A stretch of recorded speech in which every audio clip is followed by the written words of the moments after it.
dia. Vamos começar com outro capítulo do livro O Principiante Espírita. Agora vamos começar são 3 parágrafos, não é muito grande. Fim providencial das manifestações. Então, nós começamos falando as noções preliminares, né, da seriedade do espiritismo.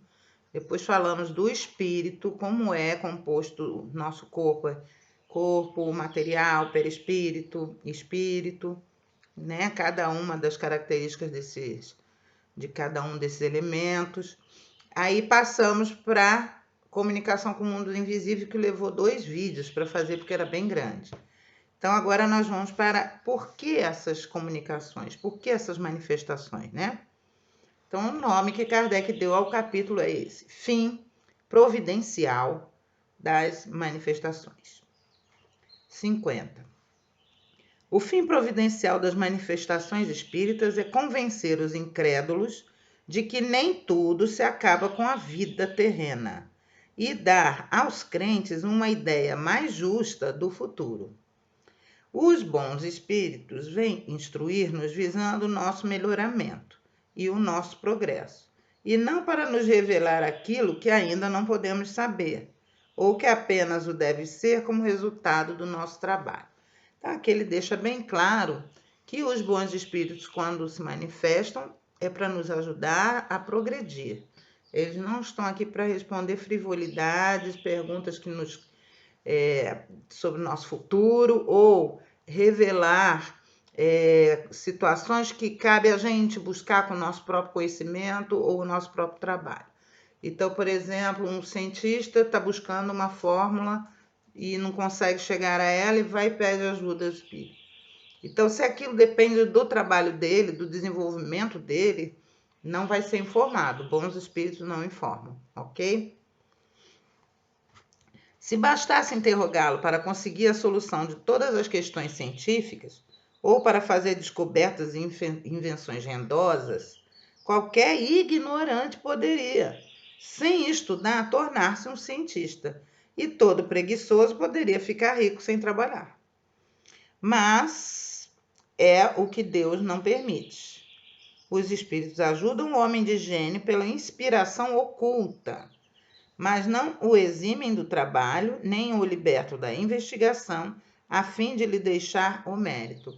Essa parte de inspiração oculta, nós já vimos quando nós comparamos as formas de pensamento com a obra da Ivone Pereira, em que Bezerra fala isso, né? Que ele estava tocado por uma invocação que foi feita a ele, uma oração, e ele resolve inspirar a pessoa muito sutilmente nos momentos em que ela precisava.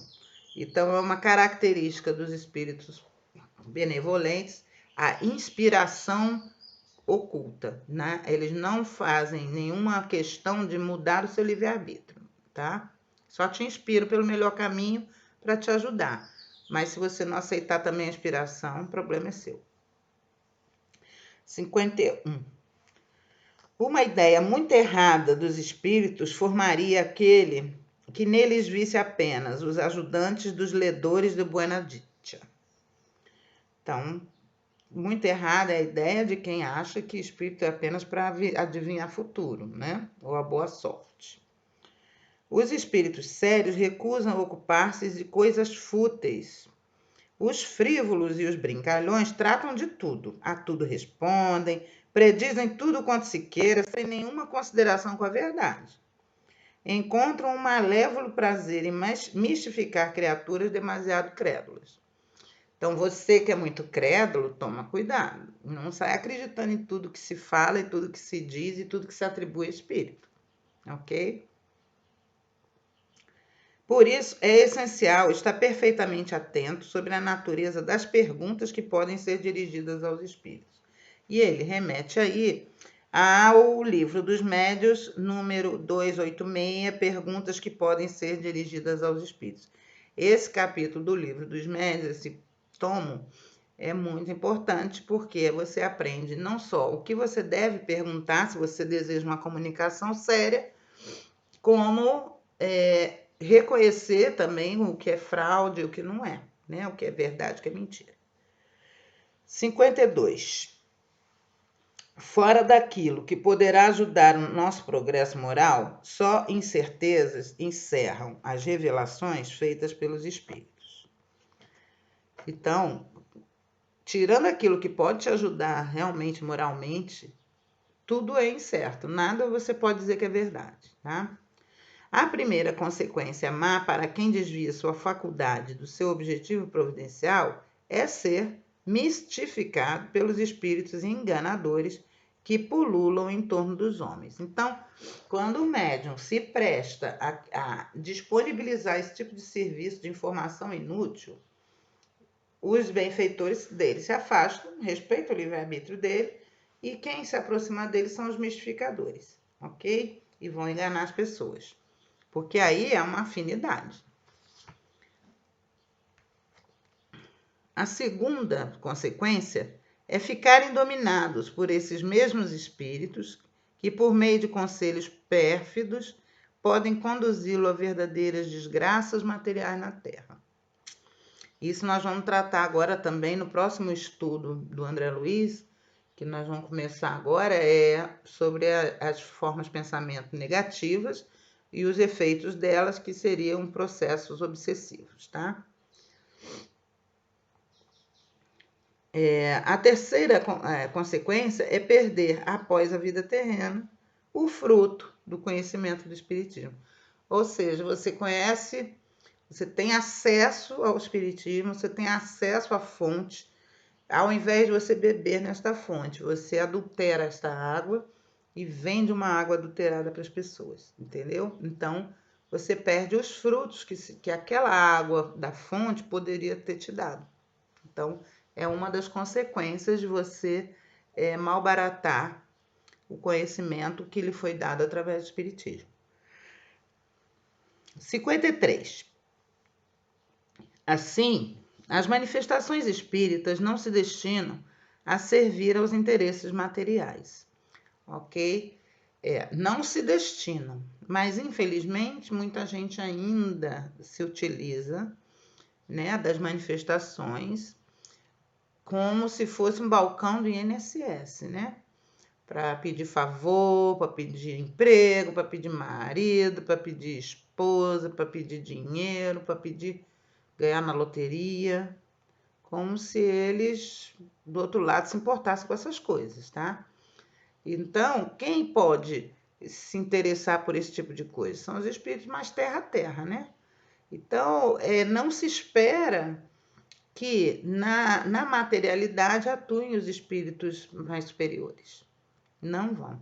Eles vão atuar nos processos de cura, eles vão atuar nos processos de melhoria moral do ser, né? De instruções de moralidade que possam, e nunca, geralmente, não vou dizer nunca, porque geralmente não são instruções individuais.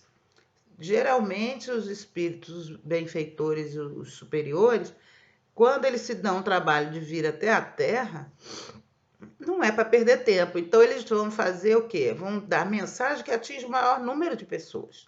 E assim tornar mais útil a sua vinda. Ok? Então, uma das chaves aí de reconhecer também a superioridade do espírito é isso. Se a mensagem que ele está dando serve para todo mundo, certo? Para o engrandecimento de todos. Entretanto, se os resultados das manifestações espíritas fosse unicamente demonstrar de modo material a existência da alma e a sua imortalidade, já seria muito, porque temos um novo e largo caminho aberto à filosofia. Então, aqui o Kardec está ainda imbuído da perspectiva científica, né? Porque toda ciência ela tem um objeto, que no caso seria a comunicação entre a existência e a comunicação do mundo dos espíritos, né? Com o nosso. A metodologia dele, que era o controle universal do ensinamento dos espíritos, e uma filosofia uma filosofia que é o quê? É o pensar sobre aquilo. É como aquilo se reflete, poderia se refletir e ajudar a humanidade, o pensamento humano. Então, a filosofia espírita, que é a parte mais bonita do espiritismo, já teria sido muito ajudada, né, a partir das manifestações, porque abriria um campo largo para você pensar, né, o porvir. Geralmente as pessoas, né, na filosofia vêm as 3 perguntas básicas: o que eu estou fazendo aqui, por que eu vim e para onde eu vou.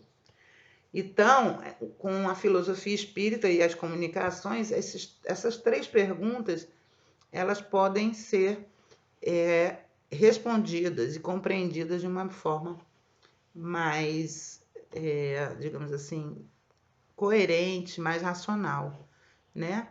Do que qualquer outra fórmula de eu fui criado no momento que nasci. Ele é lindo, eu tenho um bem-te-vi bem grande aqui. Muito lindo você. Então é isso, a gente... Agora os cachorros querem pegar. A gente responde com o espiritismo de onde eu vim, né? Ele explica melhor, né, que você não foi criado no momento em que você nasce e que não acaba no momento em que você morre, né? Isso abre uma perspectiva de futuro e é um outro olhar que você dá para os obstáculos humanos, né?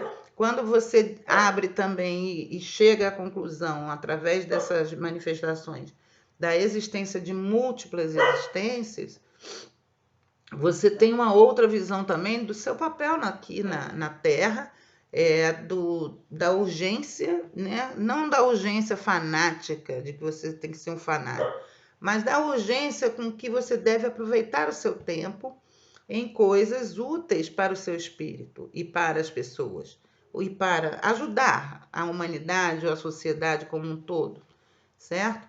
Não necessariamente religiosamente. Se você é um pesquisador, até um gari tem condição de ajudar a sua sociedade, né? Explicando às pessoas como embalar o lixo, como separar o lixo, né? Ajuda o meio ambiente. O gari, para mim, ele é tão importante quanto um médico na prevenção de doenças, não é? Então, todos nós temos condição de ajudar a comunidade, a sociedade, a humanidade, mesmo nas coisas mais simples. E essa compreensão vem justamente do papel que a gente exerce aqui na Terra, enquanto encarnados, né? Consequência do quê? Da manifestação e comunicação com o mundo espiritual. Então tá, gente. Por hoje é isso. Semana que vem a gente volta com mais um capítulo do Principiante Espírita.